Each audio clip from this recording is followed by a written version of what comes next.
The small town of Ashford had always lived by the rhythm of the train tracks. Trains came and went, their whistles a lullaby for the town's children and a clock for the working adults.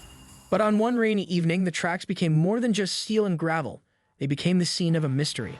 On the night of September 14th, 19-year-old Emma Caldwell boarded the 11:45 p.m. freight-bound passenger car from Ashford to Millstone, a trip that should have lasted only an hour. She was an art student known to be thoughtful and kind, moving to the city. Emma never made it to Millstone. When the train arrived at its final destination, her seat was empty, her luggage still stowed in the overhead rack, and her phone was found under the seat, untouched. Her vanishing shattered the quiet existence of Ashford. Tiny construction workers paving a giant taco like a road.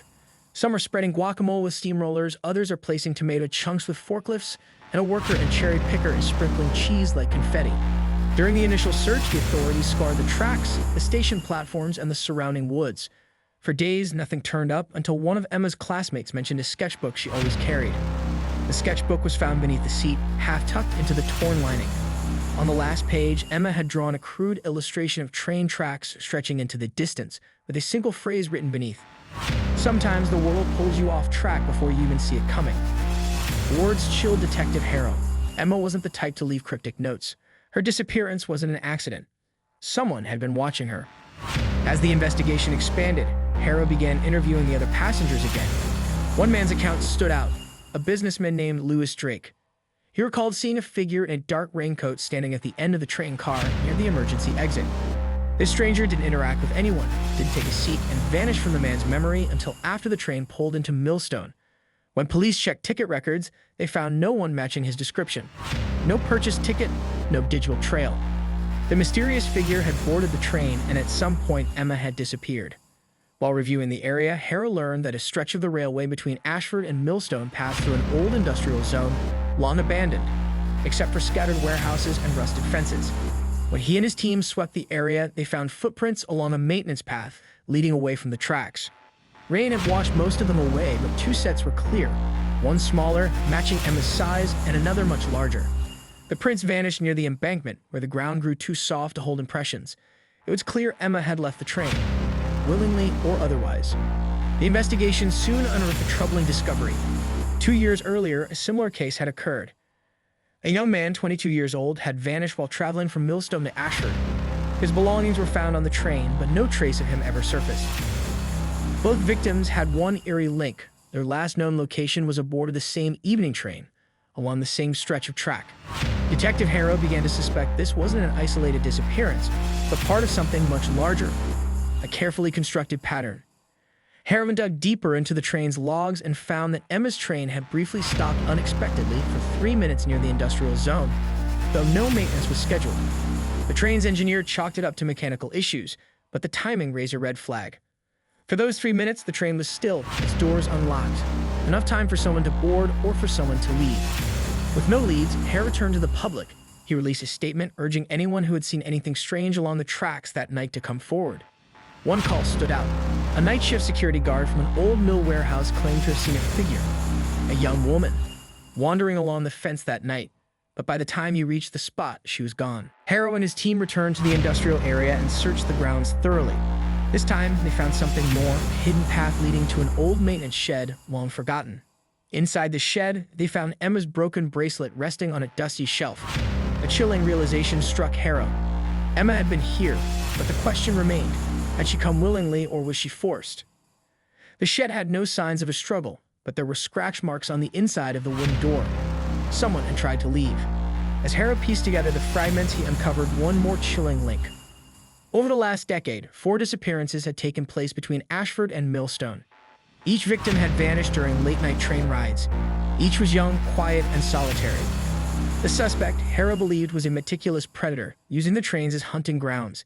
He targeted the overlooked, those the world wouldn't miss until it was too late. The name Louis Drake came back into focus. Something about his calm demeanor felt rehearsed. When Harrow ran a background check, he found the real Louis Drake, a man who had never left the city on the night of Emma's disappearance. The man on the train had used a false name. An old case file revealed a name that sent shivers down Harrow's spine. Stephen Harrow, his estranged older brother. Stephen had a criminal record for identity theft, fraud, and manipulation. He was a master of blending in, changing identities like a chameleon. The last time Michael had seen him was over a decade ago, the night their mother passed away. Could it really be him? The pieces fit too well. The calculated nature, the false names, the disappearance pattern. All signs pointed back to the same twisted mind.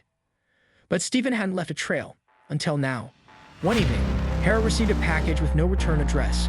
Inside was Emma's sketchbook, now complete. The last page, which once held her haunting note, had been replaced with a drawing of the old train shed, and written beneath it were 5 words. The innocent always vanish first. It was a message, a taunt. The killer wanted the game to continue. But this time, Harrow wouldn't let it. Using old family photographs and personal knowledge of his brother's habits, Harrow traced possible hideouts. His search led him to an abandoned train station near the county border, decommissioned years ago, a place only someone familiar with the railway system would know. Inside the cold, crumbling station, he found Emma. Alive, though malnourished and shaken, Emma had been kept in a sealed maintenance room, hidden away as though trapped inside an unfinished story. She couldn't speak at first, but her eyes told Harrow everything. The fear, the relief, the resilience. Stephen was gone, leaving behind only another message on the wall, written in red chalk. In the end, all tracks lead home. Emma later explained that the night of her disappearance, a man had quietly approached her seat while the train idled. His voice was soft and reassuring, telling her that the conductor needed her help identifying her lost luggage. When she followed, she was led off the train, across the tracks, and into the industrial zone.